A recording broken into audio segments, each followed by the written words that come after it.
Lamentable esto de esta actriz, de su ex esposo, también la niñita de 5 años que quedó herida, pero lo lamentable de todo esto es que estamos hablando de este caso porque era una persona conocida, pero esto ocurre diariamente en Venezuela con otras madres, con otros esposos, con otras niñas y no se habla del tema. Pero bueno, vamos a hablar con Carlos Ortega, líder sindical venezolano. Él está exiliado en Perú, ¿correcto? Correcto, sí. Está en Perú y está con nosotros aquí en el programa el expresidente de la Confederación de Trabajadores de Venezuela. Ortega, bienvenido aquí al programa. Y le damos también la bienvenida a Horacio Medina, analista político venezolano. Vimos de nuevo tristemente lo que ha ocurrido con esta actriz. ¿Hacia dónde va Venezuela? Comienzo con usted, Ortega. Mira, es muy lamentable lo que ocurre, lo que acontece en nuestro país. Y esto es producto de una política de Estado. Yo Sí, siempre lo he venido señalando. En 14 años no han podido arreglar absolutamente. No se puede hablar de la oligarquía, de gobiernos anteriores, del COPEI. Ni lo van a arreglar ni lo van a solucionar. Al contrario, a medida que avanza el tiempo, y ya vimos la cifra del pasado año, estamos hablando de alrededor de unos casi 25.000 homicidios, hechos de violencia en nuestro país. Y yo he venido sosteniendo a través del tiempo de que esto es una política de Estado. Este es un terrorismo de Estado. Esto es, ¿De desestabilización? Y ha surtido efecto. Ha surtido efecto, ¿por qué? Porque esta política nos conduce a crear el temor, el miedo, ¿verdad? La zozobra en el seno de la población venezolana. O sea, es un terrorismo, definitivamente. Un terrorismo de Estado. De Estado, sí, realmente para someter a un pueblo a que no te proteste, a que no marche, a que no tome las calles, y que desde el primer momento fue prácticamente los zampones, los ladrones, los bandoleros en nuestro país. Se identificaron o son prácticamente fichas del régimen dictatorial, del régimen castrocomunista que impera en nuestro país. De tal manera que esto no puede sorprender a los venezolanos, no puede sorprender a la comunidad internacional, porque en nuestro caso en particular lo denunciamos en múltiples oportunidades, no solamente en mi país, no solamente en Venezuela, sino en las instancias internacionales donde me correspondió denunciar la situación que iba a enfrentar y que enfrenta y que vive nuestro país en los actuales momentos. Déjame preguntarle, ¿ha tenido apoyo la comunidad internacional? ¿Realmente los escucha? Digo esto porque, por ejemplo, con el caso cubano, y usted lo mencionó, durante décadas, durante muchos años, nadie escuchaba, nadie quería saber. Y muchas de las grandes organizaciones internacionales, muchos de los líderes internacionales estaban ciegos ante la tragedia que hubo y que hay en Cuba. ¿Sucede lo mismo con Venezuela? Mira, en Venezuela lo que está sucediendo y que vive nuestro país en estos momentos es una injerencia directa, ¿verdad?, descarada, brutal, del régimen castrista, del régimen cubano. Definitivamente en nuestro país, ayer no era el difunto quien gobernaba. En nuestro país, quien gobernaba, ha venido gobernando son los hermanos Castro, ¿verdad? Y que esto nos preocupa a nosotros sobremanera, por supuesto, a la mayoría de los venezolanos y a quienes vivimos en el exterior, en el exilio, o bien con nuestra condición de asilado o refugiado. ¿Por qué? Porque lo que vive Venezuela en los actuales momentos es lo que ha vivido y sigue viviendo el pueblo cubano hace más de 55 años. Y nosotros realmente queremos es frenar el avance revolucionario, el avance del castrocomunismo en nuestro país. Y precisamente para lograr detener o frenar el avance de estos asaltantes, de estos vulgares delincuentes, que es lo que impera en nuestro país, necesitamos el concurso y la participación de los diversos factores de la sociedad democrática en el país y, por supuesto, también a lo que tú señalaste, el apoyo de los gobiernos, los regímenes democráticos, no solamente en la región, sino a nivel mundial, para defender la estabilidad o la democracia y la libertad en nuestro país y, por supuesto, en la propia región. Horacio, dice Maduro, bueno, criticó el asesinato de esta Miss, de esta actriz, pero dice que el plan Patria ha sido todo un éxito. Vamos a escuchar la declaración y después quiero tu comentario. Todos aquellos jóvenes que estén en bandas violentas, para que cesen la matanza, ya basta ya. Pero la otra línea es Patria Segura y vamos a ajustarla, vamos a profundizarla. Patria Segura. Vamos a un proceso de ajuste y estructuración a un nivel superior de la Policía Nacional Bolivariana. También es cierto que con el plan Patria Seguro, yo como presidente de la República, voy a ir a fondo contra todos aquellos que pretendan mantener la matanza contra el pueblo. No va a haber tolerancia con los que pretendan mantener acciones como este tipo. Ahí tenías la declaración, 25.000 muertes violentas en 2013. Dice él que el plan Patria Segura ha sido un éxito. Y yo repito lo que le decía anteriormente a Ortega. 14 años después, ¿cuál es la excusa? Ya no se puede decir que es la oligarquía, que eran los gobiernos anteriores, que eso es responsabilidad de lo que había pasado anteriormente. Bueno, yo creo que ha sido un éxito definitivamente para la política del gobierno, las 24.000, casi 25.000 muertes al año. Porque este es un gobierno de malandros. Y tenemos un gobierno de malandros. Obviamente es un éxito que hayan 25.000 asesinatos. Es una política de Estado lo que sigue aquí. Nadie puede dudar eso. Cuando, por ejemplo, fue jefe de la Policía Metropolitana de Caracas, el hombre que era jefe de los Carapaicas y jefe de los Tupamaros en el 23 de enero, dos grupos armados que se han cansado de asesinar gente, que son grupos que están al margen de la ley.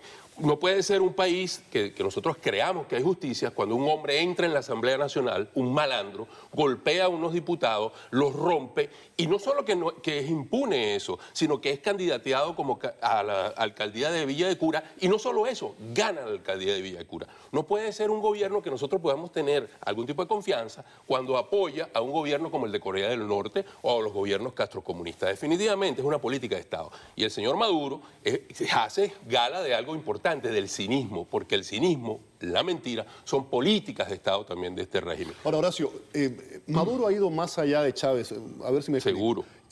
Chávez sabía en cierta forma cuándo detenerse, tenía un cierto olfato.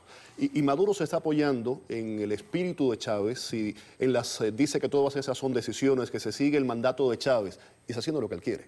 Efectivamente, no lo que él quiere, lo que desde La Habana le dicta. Porque hay que ponerlo en el justo Pero contexto. respaldándose en esa figura. Por supuesto, respaldándose en Chávez. Y todo se lo endosa a Chávez. Pero yo creo que podría pisar, como decimos nosotros coloquialmente, una concha de cambur. Él está apostando a que tiene una posición política sólida.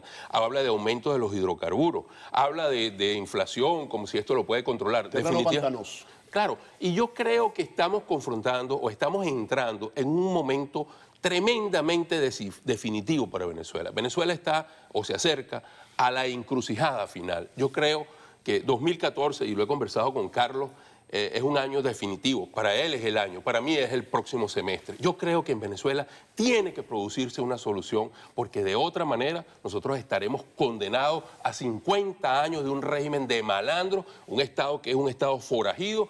Y definitivamente creo que los venezolanos de bien no debemos permitir eso. Y eso lo hemos estado conversando en las últimas horas. Yo quería hablar del tema de esta actriz. Actriz fue Miss Venezuela. La asesinan, la matan junto a su ex esposo, hieren a la pequeñita de 5 años. Y decía anteriormente que en este caso tiene rostro, ahí la tenemos, una joven bellísima. Residió aquí en Miami durante mucho tiempo, estuvo trabajando para la cadena Telemundo haciendo telenovelas. En esta ocasión, esta tragedia tiene un rostro, que es el de esta mujer, pero yo decía anteriormente que esto desafortunadamente ocurre a diario en Venezuela y no se habla porque no son personas conocidas, pero son madres, son hijos, son familias que son literalmente destruidas a raíz de esto. Yo quería hablar sobre un tema, la clase artística, y quisiera ver quién de ustedes me puede ilustrar un poco con relación a ese tema. El gremio de los actores, específicamente actores de telenovelas, literalmente ha desaparecido. RCTV es el que hacía la mayoría de esas telenovelas, lo cierran y muchos de esos actores tienen que optar por irse fuera, al exilio, venir a Miami, a otro lugar a trabajar, o se unen al chavismo. También se le han ofrecido alcaldías, puestos políticos a muchos de esos actores. Es cierto, ustedes me pueden corroborar esto, que se les ofreció dinero, se les ofrecía $500,000 de bolívares por unirse al chavismo. Eso fue algo que estuvo rodando con mucha certeza y yo por supuesto que lo creo, no tengo ninguna duda de eso, en las elecciones del 14 de abril, cuando Maduro confronta a Enrique Capriles Radonsky. Y definitivamente, ¿qué es lo final? Lo que podemos sacar es que nuevamente la siembra del odio, la destrucción de los valores morales, la destrucción de la lógica social de los venezolanos es una política de Estado también. Y eso es lo que han logrado, porque han logrado dividir al gremio de los artistas además. Entonces uno ve hoy en día tristes espectáculos como el del señor Winston Vallenilla, que dice que no politicemos el asunto de la violencia refiriéndose al caso de Mónica Esper. Pero es que no estamos hablando de eso. El caso de Mónica Esper es uno más de los 25.000, 2.000 muertos asesinados mensuales. Estamos hablando de 60 diarios. Estamos hablando de más de 2,5 cada hora en Venezuela. Y eso es, ¿cómo se llama eso? Se llama una deliberada política que está adelantada desde el gobierno. El ministro de Relaciones Interiores es un hombre que intentó asesinar a la familia del presidente Carlos Andrés Pérez el 4 de febrero de 1992. Ese es el ministro de Justicia. Ese es el que tiene que impartir la seguridad. ¿Podemos confiar en él? Yo no confío para nada, porque es un gobierno de malandro. Entonces, eso que tú estás diciendo con relación a los artistas ha sucedido en todos los lados. La desprofesionalización de todas las instituciones del Estado. PDVSA, el sector eléctrico. Divide y vencerás. Efectivamente. Claro. Termino con usted, Ortega. Estábamos hablando, hay una implosión total en el país, económica, social. ¿Qué cree usted que es lo que puede hacer que haya realmente un estallido internamente en Venezuela? La parte social, la parte económica, el tema de la inseguridad social. Todos los que todos esos factores convergen, todos esos factores convergen. ¿Realmente en función de qué? De que tiene que producirse definitivamente una reacción del pueblo de Venezuela frente a esta política equivocada y que ha llevado al desastre, ¿verdad?, del pueblo de Venezuela. O sea, todos los adelantos, lo que Venezuela fue en el pasado reciente, todo eso se acabó. País además con una, se destruyó. Una riqueza extraordinaria. Venezuela está totalmente destruida, acabada. Allí no existe absolutamente nada. La inflación, la corrupción, el narcotráfico, la inseguridad. La impunidad. La impunidad sobre todo. Yo acabo de ver las declaraciones que dio muy brevemente Franklin Birwell.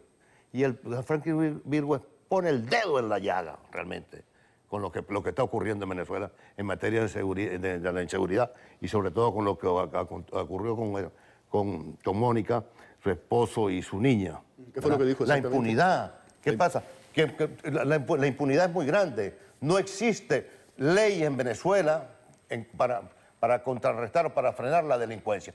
De tal manera que en ese sentido considero, y lo hemos venido conversando acá y ha sido mi planteamiento, mi norte siempre ha sido ese, de que es necesario actuar unitariamente los venezolanos, los diversos factores de la sociedad democrática, actuar para tratar de frenar, de contener el avance de este proceso de destrucción e iniciar un proceso de reconstrucción del país. Venezuela está totalmente destruida, PDVSA acabada, destruida, el desabastecimiento. ¿Cómo es posible en Venezuela que no tengamos alimentos? Increíble. ¿Y cómo no hay? ¿Por qué? Pues por supuesto que no habrá alimentos. No hay ni toallas sanitarias para la dama, no hay leche, no hay medicina. Venezuela ¿qué es lo que ha construido este régimen a favor de los venezolanos? 14 años después, ¿a quién se responsabiliza? No pueden seguir hablando de la oligarquía, de los gobiernos del pasado. Al difunto y que le ha dado continuidad a la política que es dirigida desde La Habana. Ortega, ha sido un placer conocerlo, encantado de igual conocerlo. para mí. Carlos Muchísimas Ortega, gracias. aquí lo tenían en el programa, expresidente de la Confederación de Trabajadores de Venezuela, y Horacio Medina, sido al programa, que estaba con nosotros hoy nuevamente. Gracias. Muchísimas gracias a los dos. Vamos a la pausa. Al regreso, Alan Gross y los 4 espías cubanos podrían entorpecer avances en el diálogo migratorio entre Cuba y Estados Unidos. Y más adelante va a estar con nosotros aquí en el estudio Julio Martínez, exalcalde de Jayalía, responde a señalamientos de Carlos Hernández, el actual alcalde, aquí, a Manolín.